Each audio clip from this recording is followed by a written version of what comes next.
আসসালামু আলাইকুম। আশা করি আপনারা সবাই অনেক ভালো আছেন। তো শুরু করলাম আজকের নতুন একটি ভিডিও। আমার স্ক্রিনে দেখতে পাচ্ছেন যে আমি একটি নতুন পানের বরজের ভিডিওতে এসেছি। এটা আমাদের সেই ১ বছর আগের পুরাতন পানের বর। দেখুন পানের বর কতটা সৌন্দর্যপূর্ণ।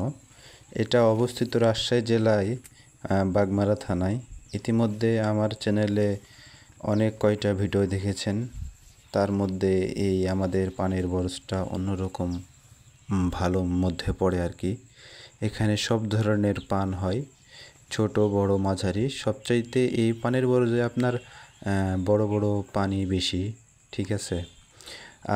কিছুদিন আগে আমাদের পানের দাম ছিল না বিধায় আমরা বেশি প্রফিট করতে পারি নাই। এখন বর্তমানে পানের দাম ভালো থাকায় আমরা প্রফিট করতে পারতেছি। দেখতে পাচ্ছেন পানের আগাগুলো কত সুন্দর।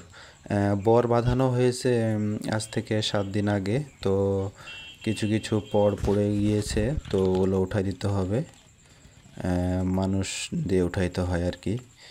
অতিরিক্ত যত্ন করতে হয়, বুঝতে পারছেন। প্রচণ্ড পরিমাণে যত্ন করি আমরা পানের বরজে। এই যে দেখতে পাচ্ছেন পানের আগাগুলো কত সুন্দর, আমাদের রাজশাহীর সেই বিখ্যাত পান। দেখছেন এগুলো পাতা কিন্তু এখন বর্তমানে ছোটো ছোটো, কোনো প্রকারের দাগ নেই, দেখতে পাচ্ছেন। আর এই পরগুলো মনে করেন যে হলো বড় হয়ে গেছে। এগুলো এখন কয়েকদিন পর বাধাই করতে হবে। তো এটা মূলত পানের বর আছে আপনার প্রায় 10 কাঠা জমিতে। 10 কাঠা, আমাদের রাজশাহীর অঞ্চলে 10 কাঠা বলি, 20 কাঠায় 1 বিঘা হয়। 1 বিঘা জমি বলা হয়, ঠিক আছে। তো পানের বরজের পাশাপাশি আপনারা দেখতে পাচ্ছেন যে আমি ঘাস লাগাইছি। ওটা আমাদের আর কি দিঘি, যেখানে আমরা মাছ চাষ করি। তো তার উপরে মনে করেন যে ঘাস করছি, আমাদের 3-4টা গরু আছে, এই কারণে আর কি ঘাস চাষ করছি। দেখতে পাচ্ছেন তার পাশাপাশি পানের বর। আবার মনে করেন যে ওই যে সামনে দেখতে পাচ্ছেন ওইখানেও আমরা কিছু ঘাস চাষ করেছি আর কি। একের মধ্যে সব কিছুই করার চেষ্টা করছি। তো দেখতে পাচ্ছেন পানগুলো আগাগুলো অনেক অনেক সুন্দর, ঠিক আছে। এর আগে যারা আপনারা পানের বরের ভিডিও দেখছেন, অনেক ভালোবাসা দিচ্ছেন, অবশ্যই পানের বরের ভিডিও দেখবেন। দেখতে পাচ্ছেন বাহির থেকে পানের বরজটা কীরকম, অনেক সুন্দর।